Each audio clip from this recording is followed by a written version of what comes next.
sa Pilipinas. NBC Manila Broadcasting Company. DZRH, member, kapisanan ng mga broadcaster ng Pilipinas. Oras Obispo Maximo, Very Merciful Joel Porlares, Bishop, alas 8:13. Ang oras na yan ay hatid sa inyo ng Uno Plus. Sa Uno Plus, kalidad na maaasahan mo. Serbisyong swak sa'yo. RightMed. Dahil gusto ng RightMed na gumaling kayo. Champion Detergent. Para less time sa labada, more time sa pamilya. Ginebra, San Miguel. Gin is in. Gin to win. Gin's nanalo sa One Ginebra Nation. Promo runs from March 15 to July 31, 2025. For DOH, FDA, CFR, permit number 0017, series of 2025. Drink responsibly. RH! Ang balitang ito ay hatid sa inyo ng Osteoporosis and Bone Health Center ng Makati Medical Center. Bingo Plus Foundation. Pagpusta de peligro na, post na muna. A message from DG Plus. Generica Drugstore. Tayong mga ina, may suporta sa ginhawa. Generica Drugstore. RH! Department of Health. Sa bagong Pilipinas, bawat buhay mahalaga. Ang balitang ito ay hatid sa inyo ng ACS Manufacturing Corporation. ISO certified. Maker of world-class quality Pride detergent. Programang nakikinig. Programang inaalam ang masasabi mo. Programang magbibigay ng tama at totoo. Para tama ang alam mo, tara, usap tayo para malaman ang Damdaming Bayan. Live sa DZRH Radio, DZRH TV at DZRH Digital. DZRH Damdaming Bayan. Kasama sina Lakay Deo Macalma at Sister L. Elaine Apit. DZRH Damdaming Bayan. Mula nung ako'y natutong umawit, naging makulay ang aking munting daigdig. Tila ilog pala ang paghimig, kung malalim damdami pag-ibig. Kung umapaw ang kaluluwa tinig, ay sadyang nanginginig. Magmula nung ako'y natutong umawit, bawat sandali aking pilit mabatid. Ang himig na may tuturing atin, mapupuri pagkat bukod tangi. Di marami ang di magsasabing heto na inyong dinggin. Kay ganda ng ating musika. Ayan ka, panghinayang din po mga kaibigan, ano ha? Dahil ang iniidolo natin, ayan, isa sa mga music icons, ayan, ang binansagang kilabot na mga kolehiyala, si Haji Alejandro po ay sinundo na rin po ni Lord. Kakalungkot naman, ano ha? Mukhang nagkaubusan na yata tayo ng mga music icons, ha? Maestro Ryan Cayabyab, ayan, ayan, unti-unting nawawala ang mga magaling natin mga singers. Ayan, una, si Pilita Corrales po, mahabigan ni sinundo na ni Lord. Ayan, pagkatapos si Nora Honor, ayan, mukhang si Pilita parang sinundo na po yata kuya ni Nora Honor Ayan, pagkatapos si Nora naman, para namang sinundo si Haji. Ayan, kakalungkot naman, ano ha? Ayan, sana wala nang susunduin, Lord. Ayan. Abay, good morning sa mga OPM icons. Ayan, Oy Bukal, ha? Board member ang kilabot na Mamatronics. Marco Sison, Ray Valera at Nonoy Suniga. Ayan. At para po sa pamilya ni Haji Alejandro, alam po niyo mahabigan ni pagka may concert ang mga ito, talagang pinapanood ko ang mga ito ha. Ayan, sina Rico J. Puno. Ayan, si Rico J. yata ang sumundo kay Haji ha. Ayan, sa kapapanood natin sa mga ito mahabigan minsan natuto tayo sa ilang kabastusan. Mga green jokes ba ni Rico J? damdamin bayan. Magandang umaga Pilipinas. Abay 19 days na lamang makuyang mga ateng. Abay eleksyon na ha. Mainit pa ang politika. Naku, paano natin kaya mapapakalma ang politika dyan sa Abra-Apo Little President Lucas Bersamin ha? Abay parang nagiging wild west na po yata ang Abra ha. Sabagay hindi lang Abra ha. Ayan saan pa ba yung mainit ang politika? Naku, dyan sa Mindanao. The road is long with a many. Ay good morning sa ating mga brethren na bumibiyahe na ngayon papunta ng Metro Manila dahil sa annual communication. Ito po ay convention ng mga Freemasons nationwide po mga kaibigan ha? Mula Apari hanggang Tawi-Tawi kaya iwasan nyo po ang World Trade Center sa simula bukas hanggang Sabado ha? Abay 3 days na convention po ng mga Freemasons ha? Ayan meron pang mga bisitang dignitaries, mga Freemasons din abroad ha? Abay J.R. Eli de la Paz, kuyang, abay kumusta yung mga comrade natin sa From Russia with Love? Ayan, mga Freemasons from Russia, USA, China, Taiwan, United Kingdom, Italy, Mexico at marami pa. Ayan. Kaya lang most merciful Ariel Kayanan, kuyang. Very hot. Ang iyong Edica 377. Wow, it will be a bloody ancom. Huwag naman. Mga ano yan, kayang-kaya ng mga pasta grandmasters yan, ha? Diba, most merciful Voltaire Gasmin, good morning, most merciful sir, ha? Right merciful natin mga snakes dyan, mga snakies, ha? Mga Sir Knights, chill lang ha. Ayan, maayos din natin yan ha. Sabi nga ni Noble Illustrious Seca Dong Mendoza ha. At Illustrious Roland Paulino ha. Fun lang mga brethren ha. Kaya yung mga Shriners ayan. Chill lamang po ha. Ay good morning para si most merciful Boy Gabion sa dyan. Most merciful Boy Anyag. Ayan, Romeo. Ayan. Of course, si most merciful kong Johnny Pimentel. Ayan, most merciful sirs. Bahala na po kayo dyan ha. Magandang umaga. Uy, good morning nga pala sa mga taga Gods of Padre Faura ha. Abay, ito na yung sagot Mr. Cito Beltran ha. Abay nung Holy Week binabasa yung column ni Cito Beltran sa Philippine Star ha. Yung bang land grabbing makuya sa mga shorelines ha, na mga beaches natin. Abay kasing iba dyan yung may mga property sa mga beach mahabigan. Abay yung mga shoreline po mahabigan na binabakuran, ayan, akala mo kanila na rin yan. May desisyon na paring Cito Beltran ang Supreme Court dyan.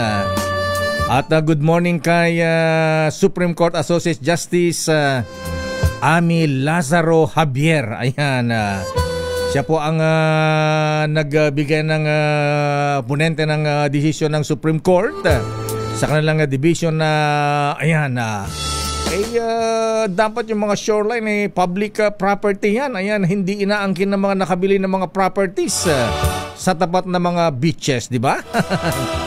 Siguro yan ang bantayan ng DNR Secretary Loizaga. Ayan.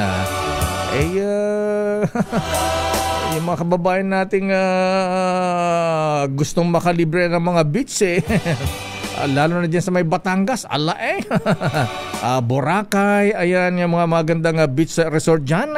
Abay, akala po niyo mahabigan kanila na yung yung shoreline ha. Public po yan. Ayan, huwag niyong bakuran. Huwag kayong maglagay ng mga gwardiya na pati pagdaan doon yung mga naglalakad sa mga beach pinagbabawalan. Actually, Justice Amy Javier, ha? Meron din po naging decision yan sa Hawaii. Ayan, merong isang mayaman, super yaman dun sa Hawaii po, mahabigan.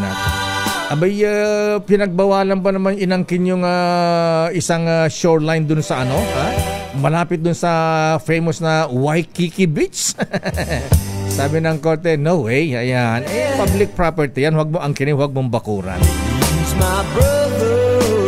Magandang umaga, Pilipinas. Ano ang latest mula sa Malacanang? Ay, good morning, Director Jimmy Santiago. Ayan, di tayo nagpang-abot, ano, ha? Ayan, mahabigan ni mainit ang mga issues natin ngayon. At batiin din natin bago natin tawagin ang report mula sa flash report ba ang mga ito, Malu? Ha? Apulo, di mo sinasabi kagad Lotto King, eh. Ayan, akala ko kina 2x2 pa ito, eh. Akala ko kay Tunyeng pa kay Jerry Baha ito, eh, ha? Meron pala tayong mga flash report dyan. Ayan, pero good morning muna sa PNP. Ayan, tama ka, Gerald Marbil. Sinibak po yung official ng ng Quezon City Police, ha. Antakin po niyo mahabing yung babaeng PDL inmate, mahabing yan pinayagang lumabas, ha. At nag-staycation sa 5-star hotel, ha. Isa lang naman ang 5-star hotel dyan sa Quezon City, ha. Di ba yan ang Sogo, Mr. Cesar Lee? Bossing Edlas. Ayan, palagay ko ano yan, ha? Palagay ko sa Soler yan. Damdamin Bayan. Sandali lamang. Good morning ko yung General Alex Guo. Ayan, abay, kumusta ang mga golfers natin ng Confederation of Square and Compass Golfers Incorporated. Abay, marami mga balikbayan, mga brethren na galing Amerika, ha? Ayan, nagsasawa sa golf ngayon, ha? Sa ating tournament sa Ancom. Basta chill lang, ha? Huwag kayong magtipid. Most Polo Sunny Rason, ha? Ayan, mga brethren natin kumuha kayo ng mga umbrella girls at mainit ang panahon. Flash Report. Flash Report!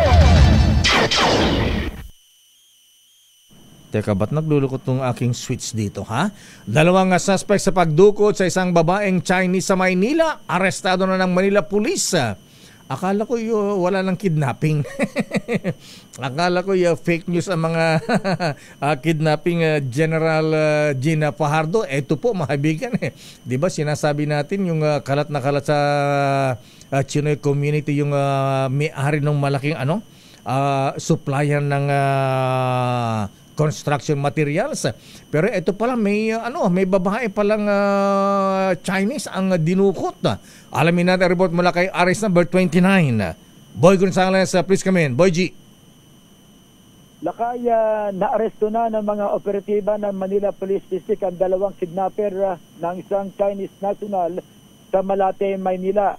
Ayon kay Lieutenant Colonel John Nagyagi, Hepe ng District Investigation Division ng Intelligence Division ng MPD, ang dalawang umani kidnapper ay naaresto sa isang follow-up operation nila Captain Police Captain Joel Aquino, ang team leader ng DID katuwang ang Pasay City Police at Parañaque Police sa Kabaan ng Gatyan Subdivision sa Las Piñas. Sinilala ni MPD Director Police Brigadier General Benigno Guzman ang mga suspect na sina Rex Chong Seng, 27 anyos, isang Taiwanese national at residente ng Santa Monica sa Parañaque. Pangalawang suspect ay si Reynald Salvarez Abian, 24 anyos, residente naman ng Diamond Street sa San Dionisio, lungsod ng Parañaque. Ayon sa investigasyon ng NPD, ang biktimang babae na 41 anyos, isang Chinese national at kasalukuyan na naninirahan sa isang condo unit sa P.O. Campo sa Malate, Manila. Dabatid na bago ang pag-arresto batay sa initial na report ng MPD Station 9 noong April 17, 2025, bandang alas 11:34 ng gabi. Huling nakita ang biktima na umalis sa kanyang tirahan, samantala noong April 20, 2025, bandang alas 7:03 naman ng gabi, napagalamang pinalaya ng mga hinihinalang kidnapper ang biktima at ibinaba sa sakay ng Toyota Vios malapit sa isang coffee shop sa SM Sukat Parañaque matapos maisagawa ang transaksyon at maibigay ang umano'y ransom money.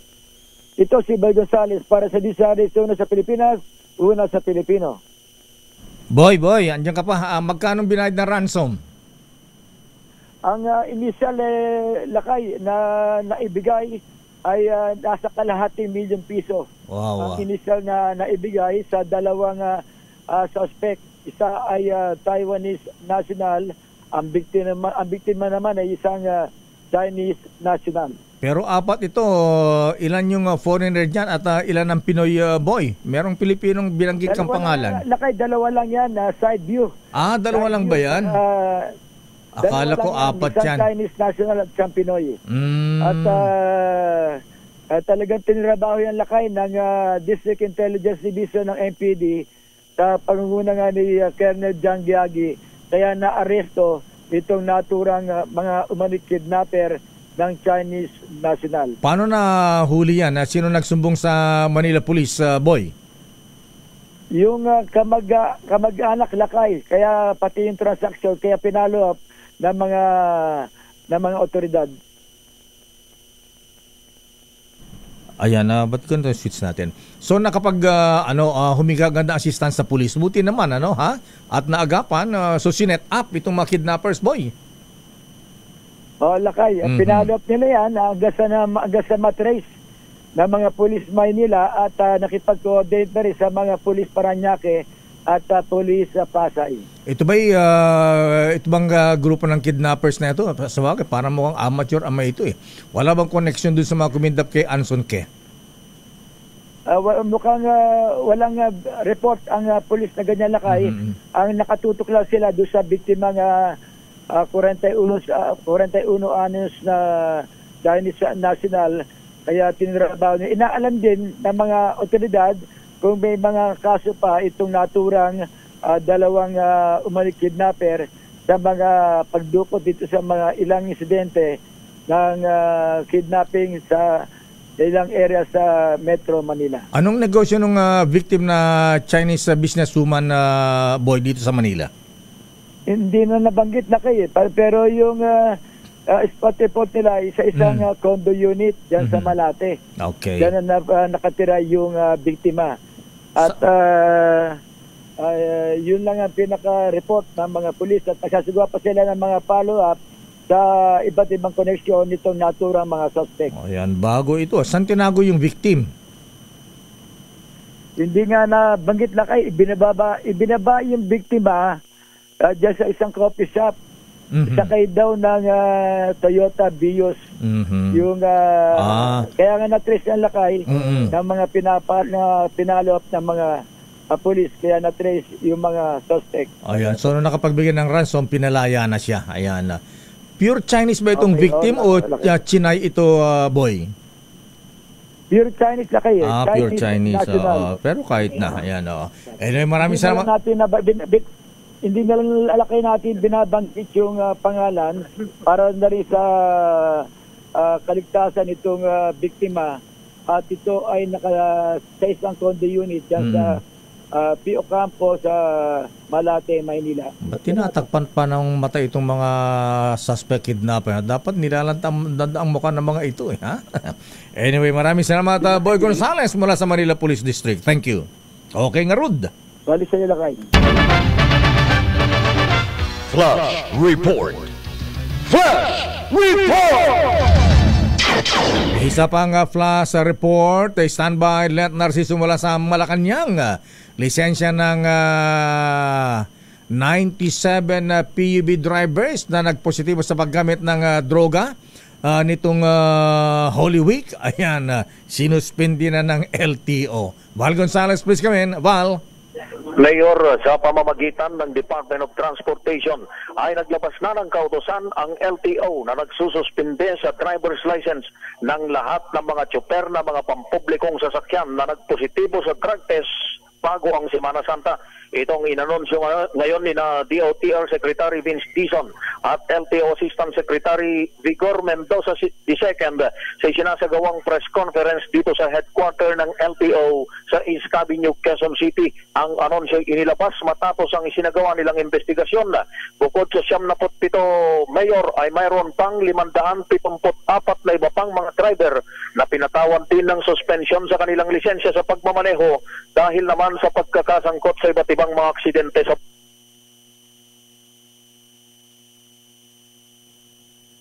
Nyari. Val, ba't ganyan ka?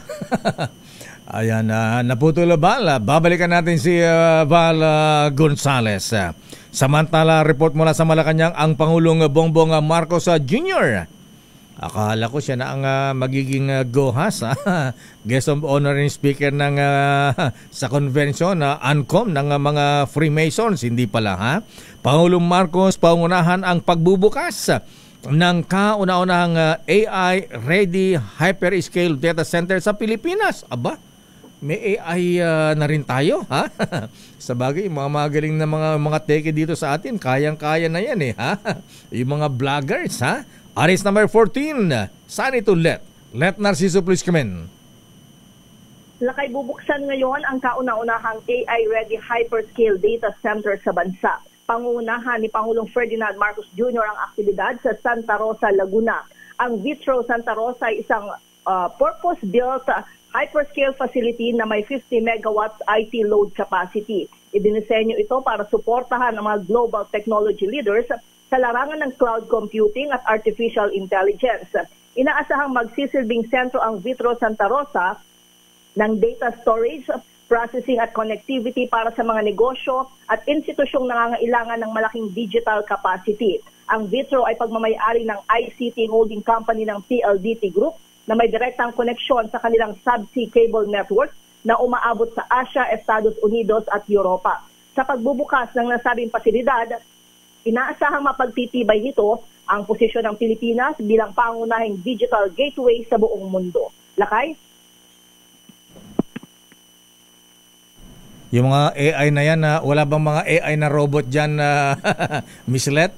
Data center lamang ito? Data center lamang, oo, Lakay. Ayan. At mamaya alamin natin yung mas kabuang detalye kasi medyo technical. Pag hindi tayo pamilyar, Lakay, pag hindi tayo masyadong di ba? Tayo mga old school, eh. Pero ito ay hindi natin masyadong maintindihan yan. Oo, basta ang binabanggit AI-ready data center at kauna-unahan daw ito sa Pilipinas. At saka hyper-scale data center, ayan. Lakay. Ang mga datang i-store dyan. At pangunahan siyempre ni Bossing MVP, ha? Manibi Pangilinan ng PLDT yan. Oo, Lakay. Oo. Okay, maraming salamat, Miss Ulat. So bukod dyan, kumusta ang Pangulo? Kumusta ang Malacanang? Ano latest dyan? So far, yan palang Lakay. Kahapon ay nasa Mindanao ang presidente at ngayong araw naman ay sa Laguna. So, ayan, busy ang Pangulo, Lakay. Okay, maraming salamat, Miss Let. Good morning, balik sa Lakay. Daming bayan. Ang nag-double time ang presidente at bumaba yung kanyang trust and satisfaction rating. Samantala, balikan natin si Val Gonzales. Val, please come in. Mayor, bukod dun sa 77 na binabanggit nitong si Secretary Dizon na mga driver na pinatawan ng suspension sa kanilang mga lisensya sa pagmamaneho ay mayroon pang 554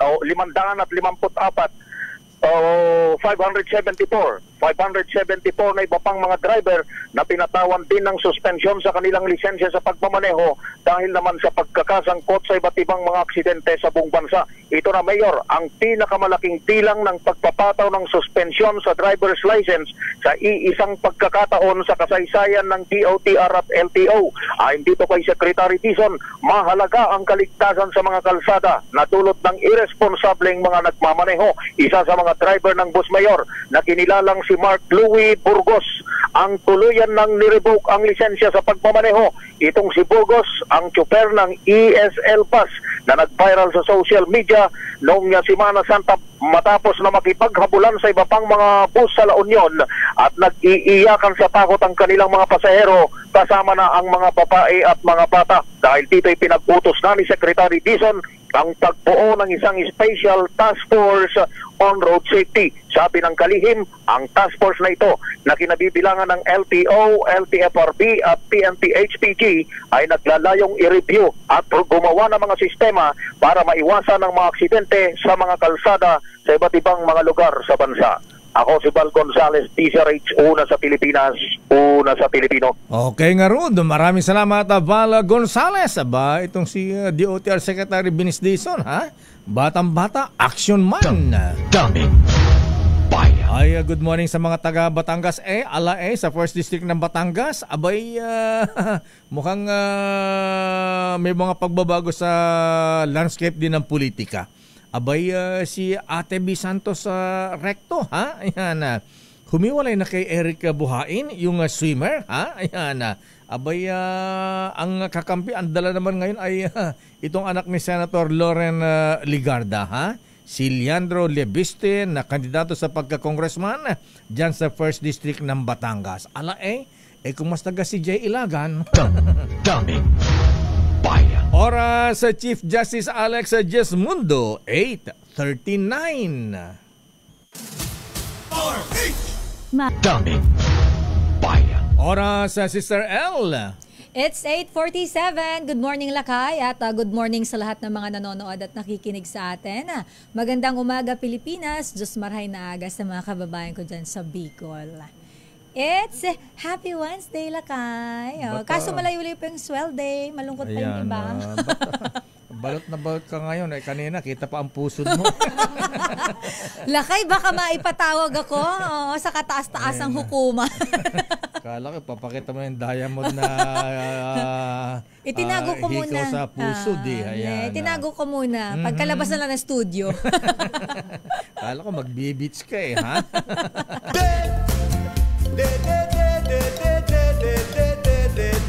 May tete si Deo makalma pagtutusan nyo. Yan, baka makalimutan ako. For mayor po, Star City. Ayan. Ang tanong, bayad na ba yan, Lakay? Salary deduction daw. Sabi ni Mr. Jomay Paraco at si Mr. Nick daw. Ayan, Attorney Reds. Kaya sa mga gustong humabol, pwede pa naman po. Biglang gano'n. Biglang sumingit. 19 days na lang. Kaya ang ating mga kandidato ngayon, abay, double time. Kaya ngayon mga habigan, dito naman tayo sa ating kilalanin ang mga nagnanais maging lingkod bayan sa Bakit Ikaw?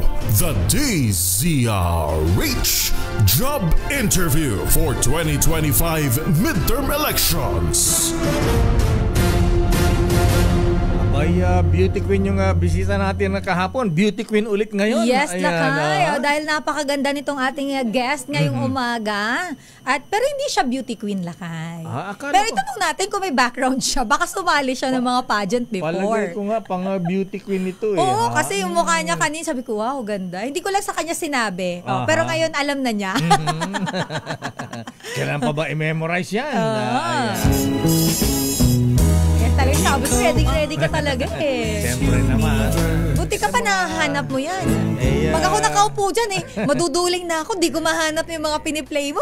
Siyempre, folder ko to. Folder mo Kaya lang, nirapan pa rin maghanap ko minsan. Nakakaduling Lakay Ipakilala mo ating guest ngayon sa ating Bakit Ikaw the job interview. Yes, Lakay, ang ating job interview ngayong umaga. Of course, siya ay nag-a-apply sa Masang Pilipino.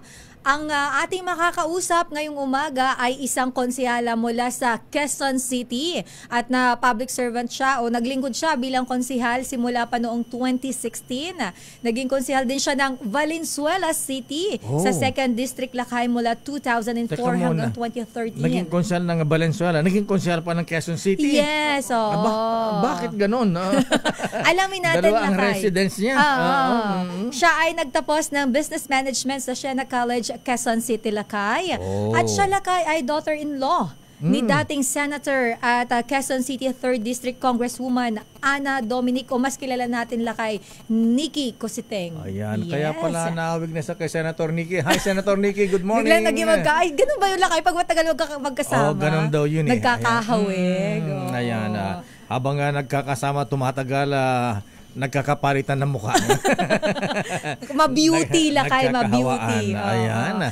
Anyway, ang ating kasama lakay, ang first nominee ng gusto ko to lakay, Kababaihan Party List. Yes. Kababaihan, Women Power. Yes, Ayan. ang ating makakasama lakay, si Konsehala Kate Galang Cositeng. Ma'am, good morning po at welcome dito sa ating programa sa DZRH sa Bakit Ikaw.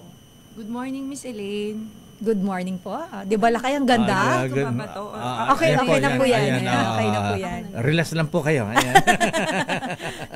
Ayan. Konsehal Kate Cositeng paano ka naging konsyal ng Quezon City tapos naging konsyal din ng Valenzuela? Paano nangyari yan? Bali, magto-22 years old po ako nung naging konsyal ako ng Valenzuela. Dalaga ka pa siguro. Dalaga pa. Opo. Pero bata pa lang po ako, bali, student council na ako, ganyan. So, alam ko na rin po talaga na yun po yung gusto kong gawin. So, pagkatapos po niyan, ako po ay nag-asawa, nagkaroon ng 3 anak. Ang napangasawa ko po ay only son ni former Senator Nikki Cositeng. So yun. Tapos po, ang mga Cositeng po ay taga Quezon City. Ayan. Kaya doon na po ako tumakbo at naging konsehal. Ayan.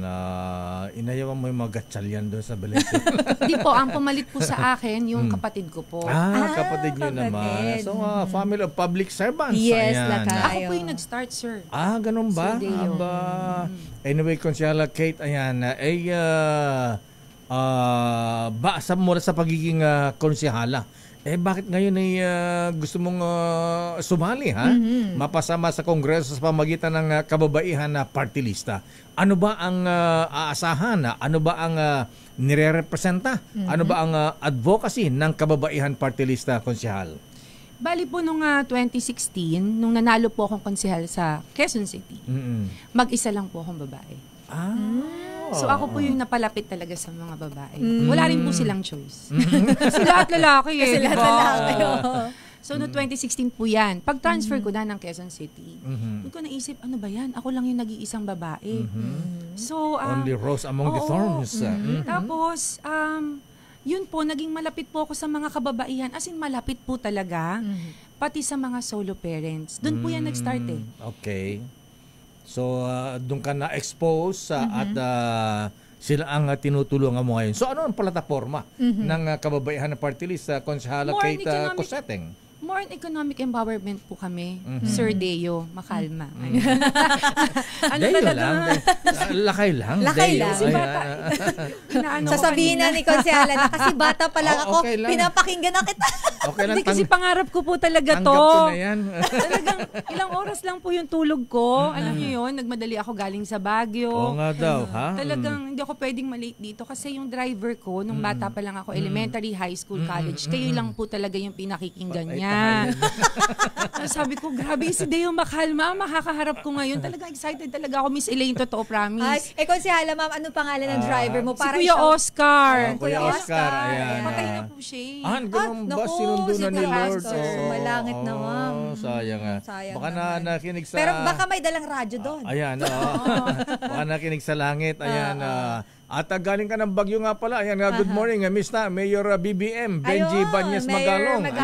Good morning po dyan sa Baguio. Ayan, okay. Pero ito lakay, ang isa sa mga plataforma pala, Konsehala, ma'am, ng Kababaihan Party List, itong tinatawag na Night Care Center para sa mga kababaihan. Ano po ito at yung matatag na kabuhayan na isusulong nyo rin po?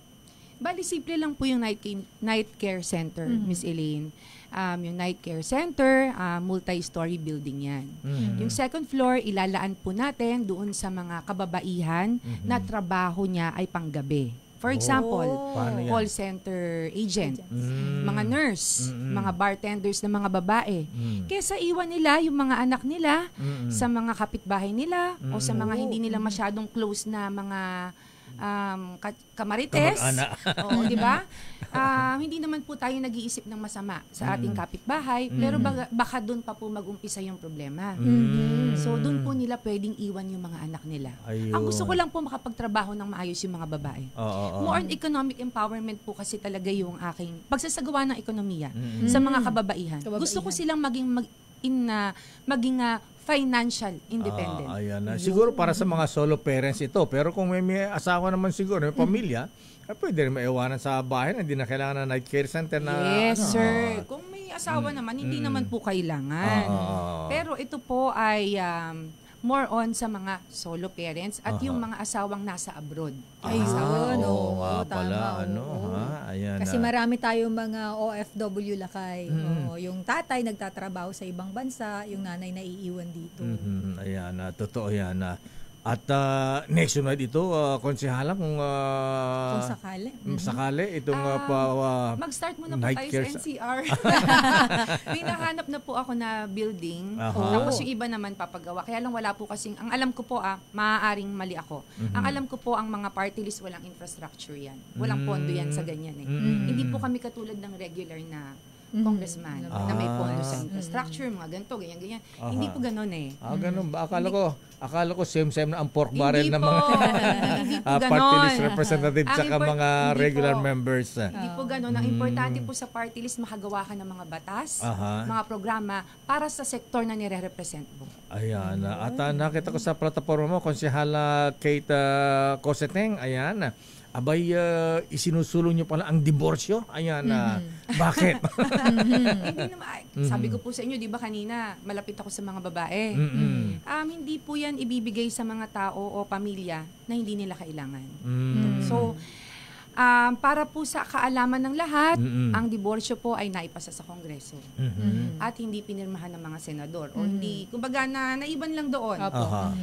Nung pinag-aralan ko po, kasi bawat bansa po sa buong mundo, iba-iba yung mga grounds for divorce eh. Di ba? Yes, opo. For example, sa Europe at saka Amerika, ano yan eh, may irreconcilable differences yan. Ibig sabihin, hindi lang kayo magkasundo o bukas pwede na tayo mag-divorce. Parang yung mga Hollywood stars, di ba? Yes, overnight lang. Ang diborsyo, sa drive-in pa yan eh, kasal ba?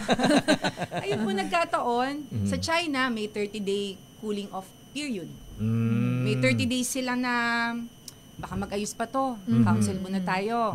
Pagdating sa mga Saudi Arabia, halimbawa po, Miss Elaine, Sir Deo. May divorce din ba sa Saudi? Sa Saudi Arabia po, yung mga lalaki pwedeng written or verbal.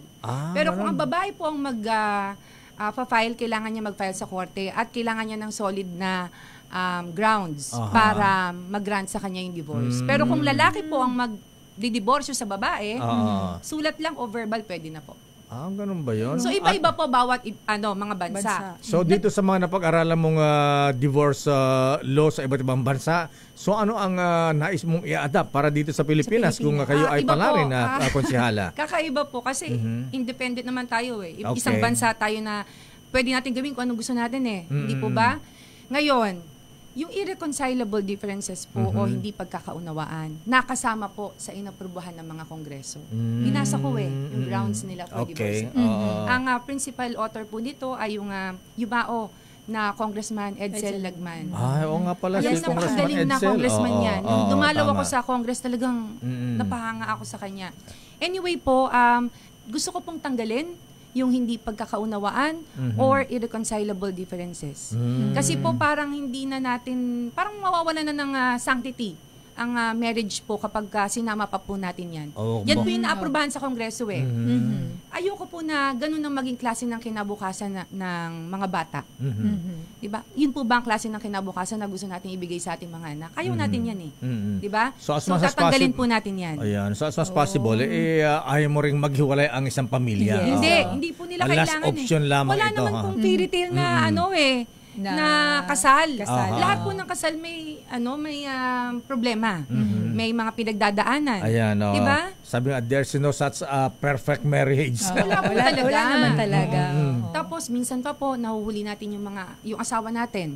Halimbawa, may kapitbahay natin naging kumabit sa kapitbahay natin, sumakabilang bahay. Sumakabilang bahay. Tawag doon, o yes, yun po yung tawag nila. Sumakabilang bahay. Kapag puyaan, ang asawa natin humingi ng paumanhin sa atin. Di ba? Pinagbibigyan natin yan eh. Okay. Kasi gusto natin lumaki yung mga anak natin ng buwang pamilya. Yes.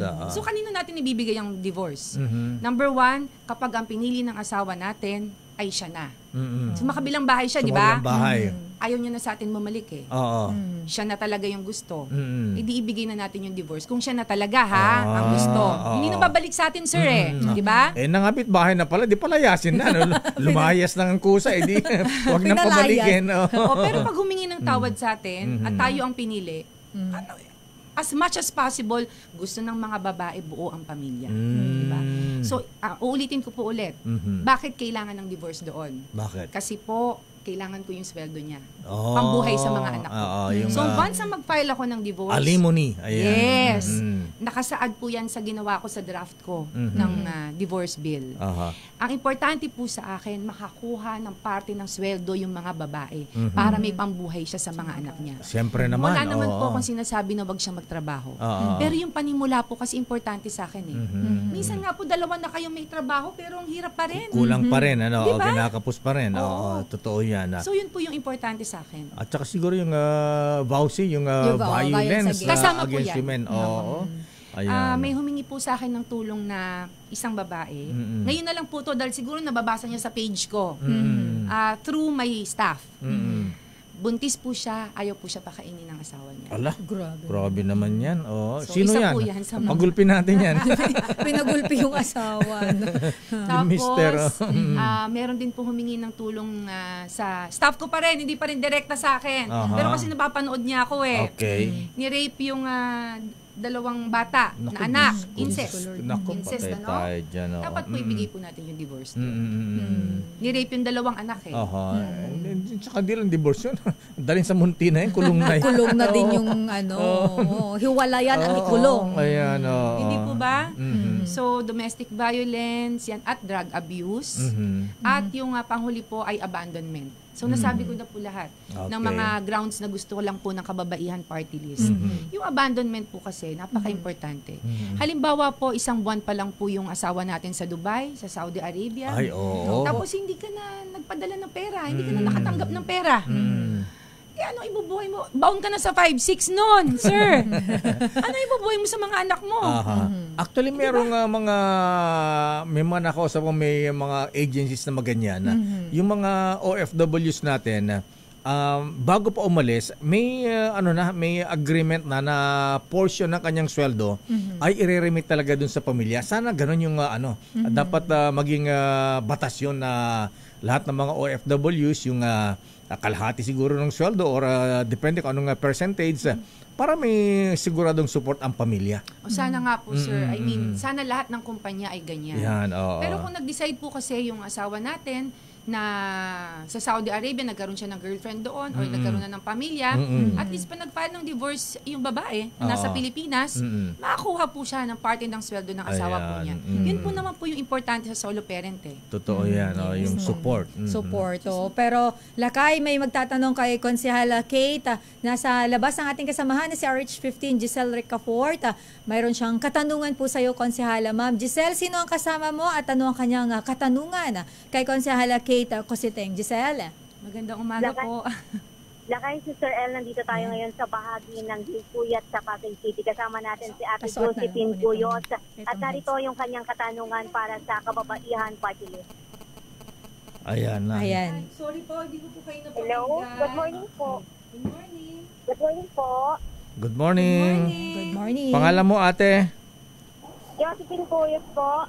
Josephine. Okay, Ayan. Ate Hindi Josephine. natin makita sa... nasa Zoom pala sila. Ayan. Okay, Si Ate Josephine. Anong tanong mo kay Konsehala Kate Galang Cositeng? Tatanong ko lang po kung Ate, humarap ka sa camera para makita ang beauty mo. Ayan. Ayan. Hi, ate. Fresh na fresh. Mukhang nag-makeup pa yata kasi alam niya makita sa RHTV. Ha? Ayan. Okay, ate. Ayan. Huwag ka na mahiya. Ayan. Hi, ate. Okay po. Ito, kung tatanong po, kung sakaling po mananalo kayo, ano pong pwede tulong nyo sa mga kabataan na lagi, maaga pong napupunti. Ay, Alo. yung early pregnancy. Mag-condom, ate. Sila kayo nagulat ako. Ay, sorry. Pinamuna ko na si Konsihala. Ayan. Pero, so, ang kanyang concern, yung mga early, kasi marami tayong case ng teenage pregnancy. Ayan, oo. Bakit, ate? Ayan, ba't yan ang tanong mo kay Konsihala?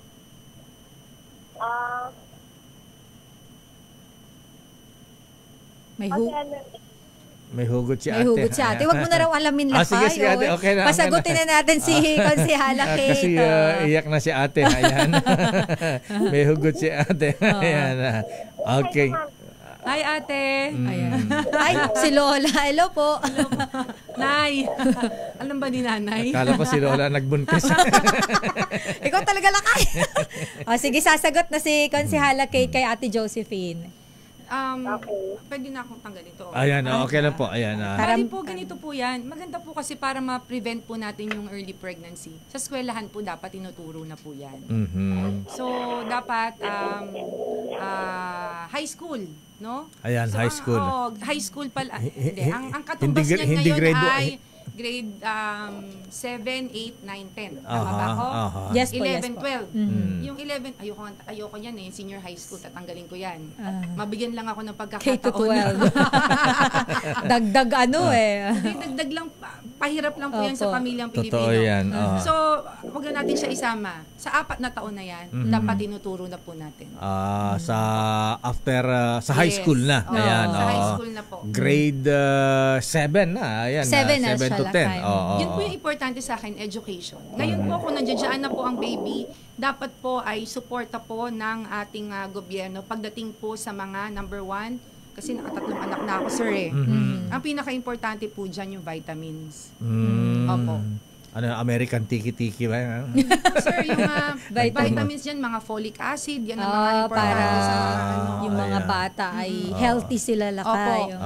Ngayon po, yan po dapat ay available sa ating mga health centers. Ang alam ko po, yung iba available na po eh. Yung ibang mga cities, nagbibigay po. Pero po, yung RH bill po yata natin ay hindi na pupunduhan ng buo. Ayan. Pero isa sigurong concern ni Ate Josephine. Ate Josephine, humarap pa sa camera para makita ang beauty mo. Ayan. Siguro ang isang concern ni Ate Josephine yung financial support sa mga nagkakaroon po na mga bata nga nabubuntis. Yung iba kasi hindi pinapanagutan, iniiwan. Umaasa sa magulang, ganyan. Paano kung mahirap din ang magulang?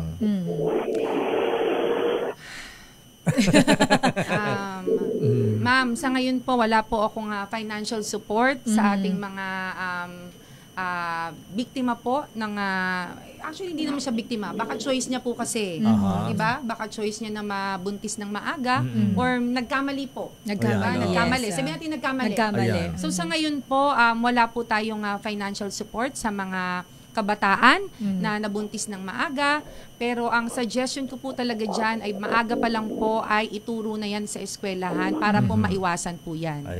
Pero wag po kayong mag-alala. Titingnan ko po kung ano po ang pwedeng gawin sa mga kabataan po na mga nabuntis ng maaga. Kung ano yung pwedeng itulong ng ating gobyerno pagdating po sa pinansyal. Susugan ko lang yung tanong ni Ate Josephine, Konsihala Kate. Kasi usually mga ganyan unwanted pregnancy, di ba? So ang tanong ko ngayon pabor ba kayo sa abortion o hindi? Pabor lang po ako sa abortion kapag delikado po ang buhay ng ina. At saka pangalawa po kung biktima po ng rape or incest sa murang edad. For example, 13 years old, 12 years old, kasi po ikamamatay po yun ng bata. Hindi pa po niya kaya magbuntis. Mamamatay po. So kung dalawa po sila mamamatay. Yung isa at least ma-save natin yung isang buhay. Di ba? Yung mga biktima ng rape, pabor ka ba na abortion doon? Sa certain age po, opo. Para po malinaw lang po kasi po kapag bata ka pa, 13, sinasabi ko sa inyo kanina, hindi mo po kaya magbuntis niyan. Okay, Ate Josephine, Giselle, okay po sa yung nasagot po ba ni Konsihala? Hindi. Ang iyong tanong, Ate Josephine. Yes po. Salamat, ano naman ni Ate Josephine. Nakangiti na si Ate Josephine. Nakangiti na si Ate Josephine, no? Ayan. Pag-iisipan ko, ate, kung ano yung pwedeng financial support natin sa mga kabataan na yan. Ayan. Tumaya sa loto. Ayan. Ito talaga sila. Pero thank you so much, Giselle, and kay Ate Josephine. Okay, Giselle. Mula po rito sa Hilpuyat sa Pasay City, kasama natin si Ate Josephine Guyos. Ito naman si Giselle de Caport para sa DZRH, una sa Pilipinas, una sa Pilipino. Ayan, maraming salamat Miss Giselle sa ating man on the street, si Ate Josephine. At isa pang issue ngayon na ito malaking kayo mga nasa kababaihan kung si Hala Kate. Maganda to. Yung diskriminasyon ba laban sa LGBTQIA? Yes, kasi merong lately decision ng Supreme Court ng United Kingdom. Abay, kailangan daw, wala daw transgender woman. Ayan. Yung mga parang nadi-discriminate. Nadi-discriminate. Sabi nila, kung babae, wala yung lalaki nagiging babae, transgender, na ang ginagawang gender na ay female. Ang sabi ng Supreme Court ng United Kingdom, male pa rin siya kahit na transgender. Anong stand mo sa mga ganyan? Wala naman po akong problema dun kung magpipirma tayo ng kung anumang mga papeles. Di ba? Male, female, okay lang po yun. Checkan mo kung female ka, female. Checkan mo kung male ka. Pero ang mas importante po dun ay yung discrimination na tinatawag. Pare-pareho lang po tayo, tao. Pare-pareho po tayong ninagha ng Panginoon. Wag naman po natin i-discriminate. Kapatid po natin sila. Tao rin po sila. So ako po ay gagawa ng batas para po, hindi po ito SOGI bill, no?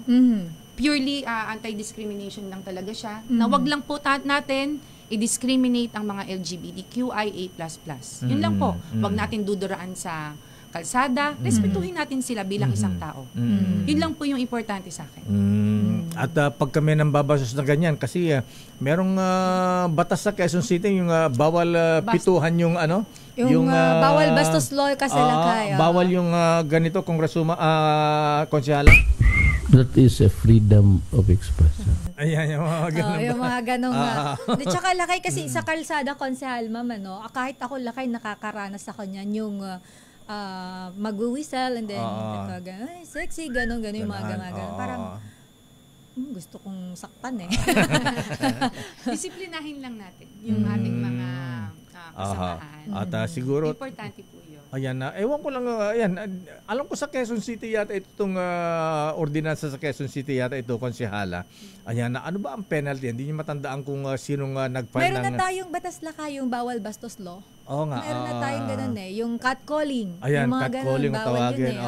Pero alam ko, nagsimula ito sa Quezon City, parang naging ordinance yan eh. May mga LGU. If I'm not mistaken, mga 8 to 9 municipalities, kasama na yung mga cities doon na merong batas po ng anti-discrimination. Pero hindi po buong Pilipinas. So, kailangan po natin siya isabatas sa Kongreso. Ayan. Para alam din nung mga iba. Kasi akala nila okay lang eh. Opo. Hindi nila alam parang nababastos yung mga kababaihan. Kawawa naman. Hindi po pwedeng ganon. May tanong dito, konsihala, ayan, ano ang nangyari sa mother-in-law mo, si Senator Nikki Cosseteng? Ba't hindi na tumakbong senadora? Ayan. Nung last time na tinanong ko po siya, sabi ko, ma'am, bakit hindi ka natatakbo? Sabi niya, naku, wag na. Baka mamaya pag tumakbo ko, either patay ako o nakakulong ako. Yun yung sinagot niya sa akin. Alam mo naman yung lola mo, medyo aktivista yung lola mo, di ba? So, ang ginagawa niya ngayon, kapag may opinion siya, at least free siya. Free siya magbigay ng kahit na anong opinion. Gusto niya, ayaw niya, ganyan. Ganito yung dapat na gawin natin, ganito yung and ako po lahat ang pinariringgan niya doon. Ayun. So, carry the torch, sabi yan. Pass the torch sa'yo, konsehala. Ayan. Siya pala yung ano. Ikaw ang magdadala na yan. Ayan. Sa'yo ko ite-turn over. Ayan. Anyway, konsehala Kate, ayan. Bilang panghuli po, ano po ang inyong mensahe? Ano po ang inyong masabi sa ating mga kababayan? Bakit ikaw? Bakit kayo sa kababaihan na party lista ang dapat iboto sa darating na eleksyon? Para po sa akin, panahon na po para ma-empower po natin yung mga kababaihan pagdating sa ekonomiya. Yung pagsasagawa po ng ekonomiya ay pinaka-importante po. Nagkakaroon po tayo ng problema pagdating sa sabihin nila, mga babae, prostitution, ganito, ganyan. Kung ano-ano pa po, sir. Meron pa nga ngayon yung online Meron, ang tawag dyan? Yung binibenta mo yung sarili mo online, di ba? Meron ba ganyan? Human trafficking, online. Human trafficking. Wala pa po tayong batas patungkol po dyan, kailangan natin ayusin yung batas po natin patungkol po dyan. So, ano po bang pinagmulan ng mga yon? Kulang po tayo ng pinansyal.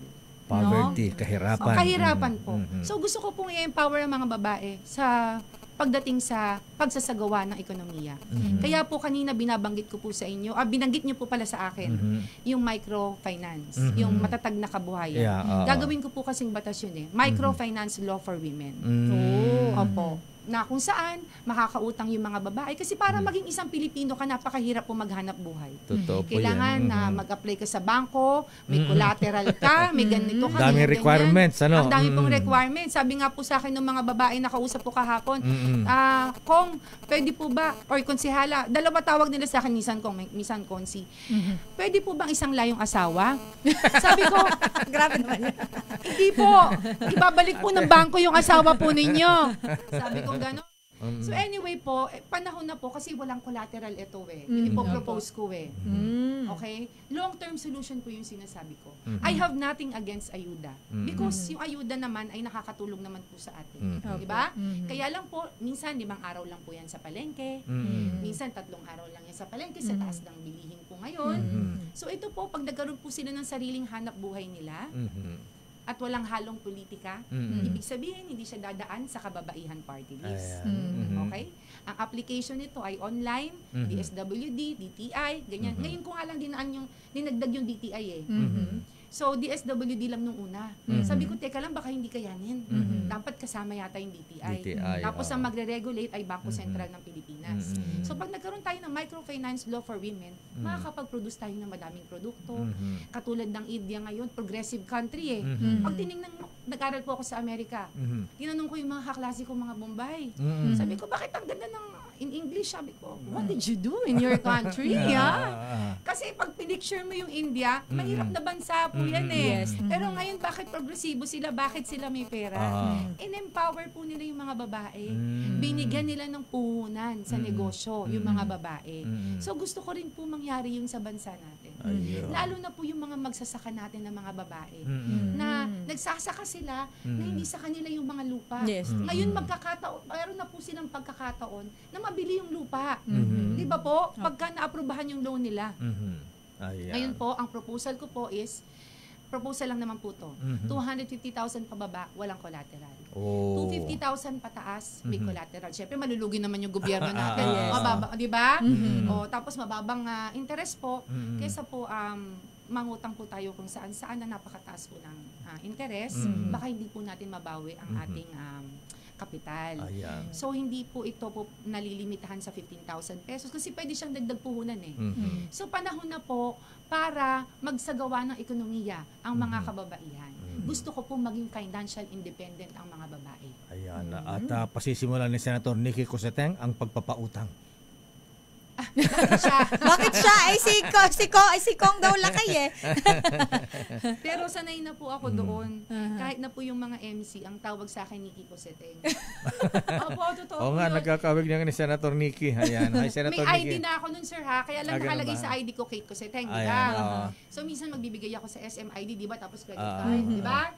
Pagbalik ng credit card sa'yo, Ma'am Nikki, ito na po yung credit card niyo. Hindi titingin naman ako sa card. Sabihin ko, masabait ako kaysa doon. Appear, di ba? Hindi, konti lang. Masabait si ma'am. Mabait naman si ma'am. Konti lang. Okay, magbiyanan na to. Cool to Ayan. Basta sir, yung akin po, panahon na po para maging financial independent ang mga babae. Tulungan po natin ang kababaihan party list para po sa ating nanay, sa ating mga kapatid na babae, at sa mga kalalakihan po na nakikinig sa akin ngayon. Alam ko po, iboboto ninyo ang kababaihan party list dahil nire-respeto ninyo ang mga kababaihan, ginagalang ninyo ang mga kababaihan, at higit sa lahat, mahal nyo po ang mga kababaihan. Konsihala Kate Galang Cosseteng, ayan, first nominee ng kababaihan party list. Number 128 sa balota. Ayan, maraming salamat, maganda umaga, and good luck, Konsihala Kate Galang Coseteng ng Quezon City. Kilalanin ang mga nagnanais maging lingkod bayan sa Bakit Ikaw?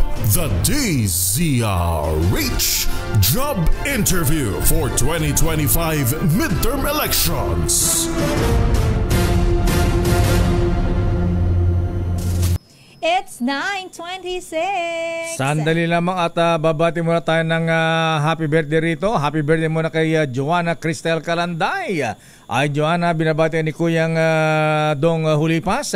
At Kagawad Ferdy Vergara. Happy birthday Konsehal Kagawad, Kuyang. At happy birthday din kay Kuyang Bernard Sabado. Teka muna. Miyerkules na lang tayo ngayon. Miyerkules pa lang, Sabado na. Ay Kuyang Bernard Sabado ng LTO, happy birthday. Kay Kuyang Greg Lalo at kay Tukayo, Kuyang Deo de Castro at Kuyang Commodore Roy Trinidad. At Brad Jerry Gomez ng Pi Mu Sigma Fraternity. Kumusta ka na, Brad? Kay Kuyang Jose La Chica Jr. at kay Kuyang Nemel Cordero. Binabati ng mga brethren sa TM Calong Masonic Class number 136 at kay Kuyang George Sebastian from US ba ito? Atin ba ito ng Ancom Kuyang Jun Arias? Ayan, pagbati rin mula kay Noble Luis at more sourceful Roland Paulino.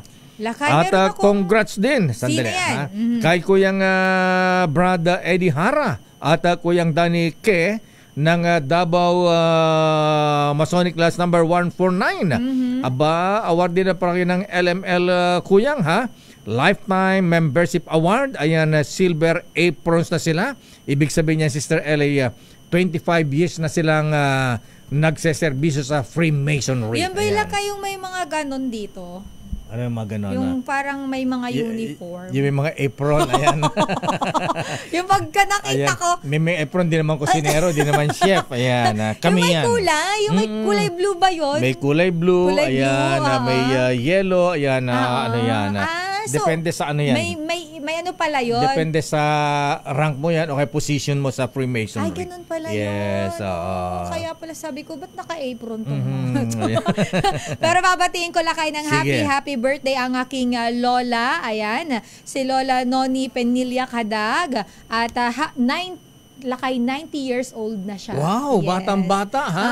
Happy birthday, Lola. Ayan, contemporary ni Manong Johnny. Ayan, sabi ni Manong Johnny, kawawa naman si Pope Francis, batang-bata pa, namatay na. Franciscus pala ang gusto niyong ipalagay dun sa lapida. Ano nila kay lapida. Very simple lang talaga. At binabati ka rin, Lola, no, ni Lola Vismin Magdaong. Ayan, pinsan mo po ito na nagpapabot din ng pagbati. At si Victor De Leon Lima Lakay, nakita ko may pinapabati rin sa atin ng happy birthday daw happy birthday kay Jerome Pagyo ng DZME. Ayan. At siyempre, sandali lamang mga brethren. Good morning sa mga brethren na nasa biyahe ngayon. Mula Luzon, Visayas at Mindanao na patungo sa Metro Manila. Dito sa Pasay sa World Trade Center sa aming convention na Sister L. Ay, wow, taray. Ayan, World Trade. Pag may traffic kayong sisisihin ko. Kaya iwasan nyo ang World Trade simula bukas. Thursday, Friday, Saturday yan. Ayan, dyan po gagawin ang kung tawagin namin annual communications ng mga free and accepted Masons nationwide. Ayan, at magkakaroon din kami ng election of officers, Sister L, at maraming mga delegates from other countries na mga Freemasons din from USA, Russia, UK, ito yung Japan. International. Ayan. So, welcome sa ating mga brethren at good luck sa aming mga candidates lalo na sa pagiging junior grand. Yung mga nominees dyan, mga brethren, ayan, good luck, ha? Abay Berwo si Fools, Juna Samaniego, Pats Arbas, Faji Fajardo, ayan, Hussein Bito Cruz Samsudin, Romy Espanto, Berwo si Fool Ko, ayan, at second gentleman, Man Scarpio. Ka-nominee ka ba, Kuyang, ha? Ayan, at iba pa mga candidates po, mahibigan. Good luck, sa ating mga brethren, ayan, sa Freemasonry, Sister L, ang aming election dito, ayan, Chairman George Garcia, ang eleksyon namin sa Freemasonry, bagamat mainit din, ha? Ito ang the most honest, free, and clean election. Tsaka alam mo lang, sa dami ng pupunta, mukhang kaya, baka gusto nyo sa ano na lang kayo, Moa Arena. Ganun ba?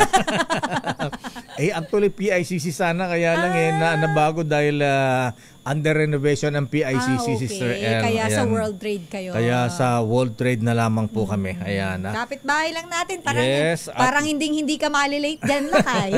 Kaya paalala po sa aming sa ating mga kababayan, simula po bukas ay iwasan po ang Bendia Avenue dito sa may Makapagal dahil sigurado po ay matraffic niyan dahil di walang kung abot ba ng 10,000, 20,000 ang mga delegates natin, most worshipful Ariel Kayanan. Ayan. So for sure pipila na naman yan sa parking dito sa kabila. Ay, Diyos ko, mag-iinit na naman ang ulo ng Sister L. At itong parking sa likod ng PICC, ayan, mapupuno yan. Ayan, pati Soto Street, ayan. At matutuwa ang mga taga-SM dito. Ayan. Bakit? Siyempre, madami mga delegates magpupuntahan sa mga mall, ha? At saka yung mga kakain, at saka mga hotels dito, ayan, fully booked na ngayon. Mag-i-stay lakay kasi iba-ibang lugar galing. Sinabi mo, ayan. Anyway, mga brethren, ayan, good luck sa ating annual communications. At most worshipful Ariel Kayanan. Ayan. Bakit? Basta. Hindi ako makarelate. Tumatawa ka kaya tinatanong kita internal ito. Ano ba yan? Ikaw lang ako nakakagets. Alam ng mga Freemasons yan. Alam ba nila? Pero part ng part ng mga siyempre sa mga convention. Baka tumatakbo ba siya? Siya ba ay kasama sa outgoing Grandmaster? Outgoing. Oo nga pala. Kaya lang may mga policies kami pinag-uusapan diyan, mga issues. So diyan nagdedebate ang mga Freemason, Sister N. Parang Congress din na nagdedebate sa mga bill, mga ganyan, panukalang batas. Kasi marami kayong mga sinusunod din mga rules. Marami kang edicts ko na tinatawag na mga batas alituntunin sa Freemason. May napaparusahan sa mga lumalabag? Meron din. Oo. Actually, pagka nag-aabuso ang isang Freemason, ayan, pag kami ma-complaint, umabot ng suspension at expulsion, Sister L. Ayan, hindi kinukonsinti ng Freemasonry yung mga kalokohan. Ayan, ang sabi nga namin, ang mga unmasonic conduct. Daming bayan. Standby, let Narciso. Ang Pangulong Marcos dadalo daw sa burol ni Pope Francis sa Roma. Babiyahe siya? Sa Vatican. Ayan, kailan bibiyahe, let, ha? Standby, let Narciso. Standby, Milky Rigonan. Standby, Edniel Parosa. Standby, Sofia Gans. Oras, Sister L. It's 9:34. This time check is brought to you by Bayan. Oras, Sister L. It's 9:39. Sandali lamang bago yung balita, Sister L. Okay, alamin nga natin ang latest sa Malacanang dahil ang Pangulong Marcos, ayan, nahagayak na ba kailan ng alis Miss Let? Dahil ang Pangulong Marcos ay dadalo pala sa burol ni Pope Francis sa Vatican.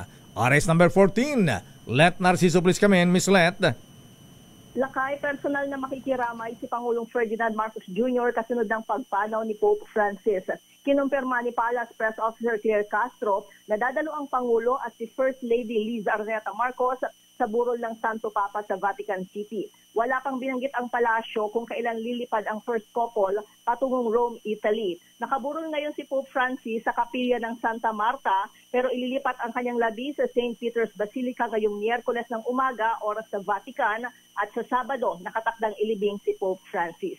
Samantala lakay gagawara ni Pangulong Marcos ng Presidential Medal of Merit sina Nora Honor, Pilita Corrales, Margarita Flores at Gloria Romero. Sila ang mga natatanging personalidad na malaki ang kontribusyon sa Philippine entertainment industry at gastronomy. Gaganapin ang paggawad ng parangal sa Rizal Ceremonial Hall ng Malacanang sa May 4, 2025. Si Nora Honor ay pumanaw noong April 16, 2025 habang si Pilita Corrales naman ay noong April 12, si Margarita Forres noong February 11 at Gloria Romero noong January 25. Ito si Letter Ciso para sa DZRH. Una sa Pilipinas, una sa Pilipino. Daming bayan. Salamat, Let, mula sa Malacanang dumakot sa Kongreso, Sister L. Ang Philippine National Police naman hinamo na resolbahin ang iba pang high-profile crimes matapos nga maaresto ang mga sospek sa kidnap murder case. Detalye balita mo, RH12, Milky Rigunan. Manang Milky. Sister El at Lakay, dapat panatilihin ng Philippine National Police ang momentum para maresolba ang iba pang mga high-profile cases na napaulat na nangyari pero hindi pa rin nalulutas hanggang sa ngayon.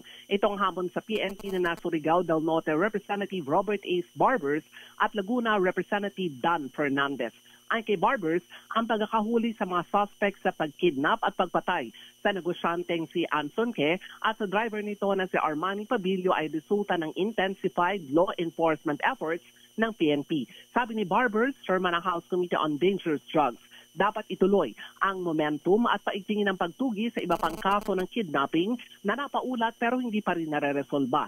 Sa panig ni Fernandez, ang inisyal na pagresolba ng PNP sa kidnap slay case ay patunay na pwedeng gampanan ng kapulisan ang mga intensified police and intelligence gathering nang walang namatay sa police operation. Kapwa nangako naman na Barbers at Fernandez na patuloy na isusulong sa Kamara ang mga enforcement at institutional reforms para maitaas ang antas ng public safety.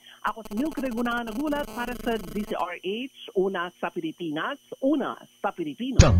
Daming bayan. Maraming salamat, Manang Milky Rigunan. Standby Boy Gonzales, standby Giselle. Isa pang mga balita. Eto naman, muling ipinakita ni Senator Amy Marcos ang kanyang pagtutok sa mga isyong kinakaharap ng mga barangay at magsasaka sa kanyang pagbisita sa ika-13 Provincial Barangay Congress ng Liga ng mga Barangay nitong Martes, April 22 sa Tubod, Lanao del Norte. Sa kanyang talumpati, inilahad ng senadora na galing siya sa barangay kaya't malapit sa kanyang puso ang mga problema ng mga opisyal at mamamayan sa mga pinakamaliliit na unit ng pamahalaan. Binigyang diin ni Marcos ang walang humpay niyang suporta sa mga magsasaka, partikular sa mga benepisyaryo ng kanyang New Agrarian Emancipation Act of 2024, pati ang mga magsasakang kailangan ng tulong sa puhunan. Samantala, nagdagdag naman si Senator J.V. Ejercito sa mga mamabatas na nag-endorso sa kandidatura ni dating Senator Bam Aquino bilang senator sa darating na halalan sa May 12 elections. Ginawa ni Ejercito ang endorsement sa isang video message sa Facebook kung saan pinuri niya si Aquino sa kanyang sipag at dedikasyon sa trabaho na nagresulta sa maraming batas na pinakikinabangan ng maraming Pilipino, kabilang na ang batas ng libreng kolehiyo. Ayon kay Ejercito, dahil sa sipag ni Bama ay libre na ang kolehiyo sa Pilipinas. Daming bayan.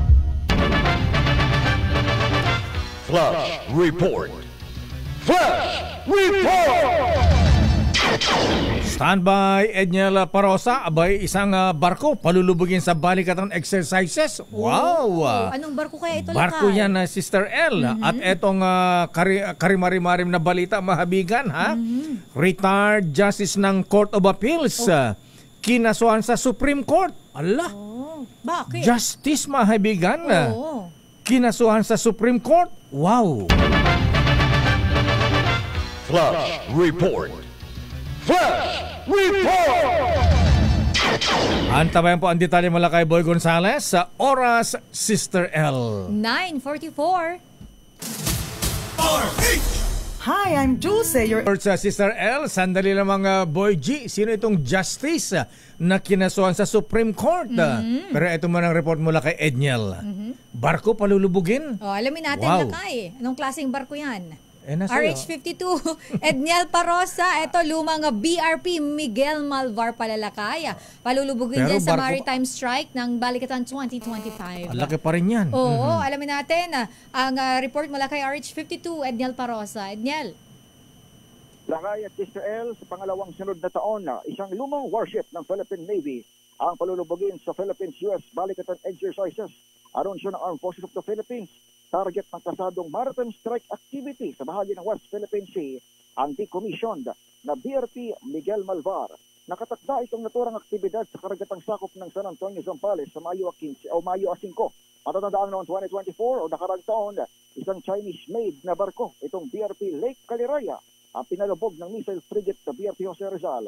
Gamit ang kanilang modernong Sea-Star anti-ship missile bilang pagpapamalas at pagpapakita ng modernong kapabilidad ng AFP, katuwang ng ating kaalyado sa Amerika. Inaasahan gagamitin ulit ang Sea-Star missile ng Pilipinas ngayong palikatan, maliban pa sa Nemesis shore-based anti-ship missile ng Amerika sa hiwalay namang exercise sa norte. Samantala, kahit palulubugin itong lumang Miguel Malvar, ay nakatakda namang magbinyag ng Philippine Navy ng isang guided missile corvette sa parehong pangalan.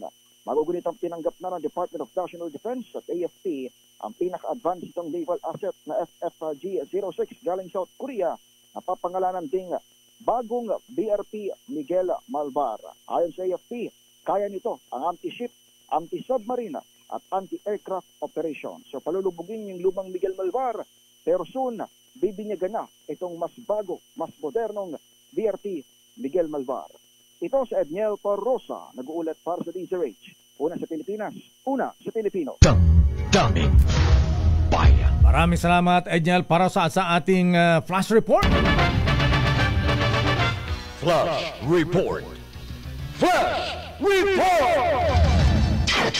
Isang retired Court of Appeals Justice kinasuhan ng gross misconduct ng Korte Suprema at alamin natin kung sino itong justice na to, Lakay. Mula sa report ni RH29, Boy Gonzales. Boy. Sister Ella Lakay Deyo, forman ng sinampangan ng kasong gross misconduct sa Supreme Court, si retired Court of Appeals Justice Isaias Dikdikan, kaugnay sa umano'y pagkakasangkot niya sa pagpaslang kay Attorney Joey Luis noong November 2020 sa Cebu City.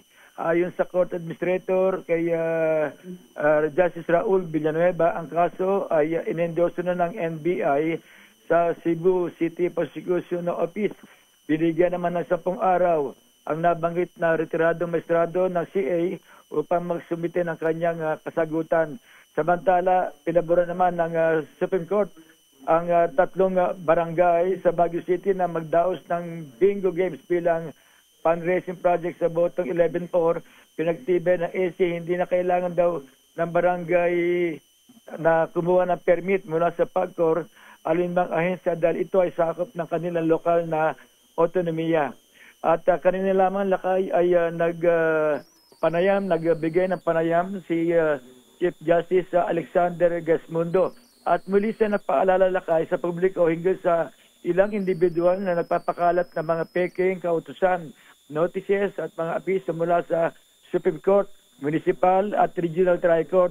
Ayon kay CJ Gasmundo, marami silang reklamo na natatanggap kung kaya't nagpaalala sila sa publiko tungkol dito para maiwasan na mabiktima sila ng saka mawalan pa ng pera.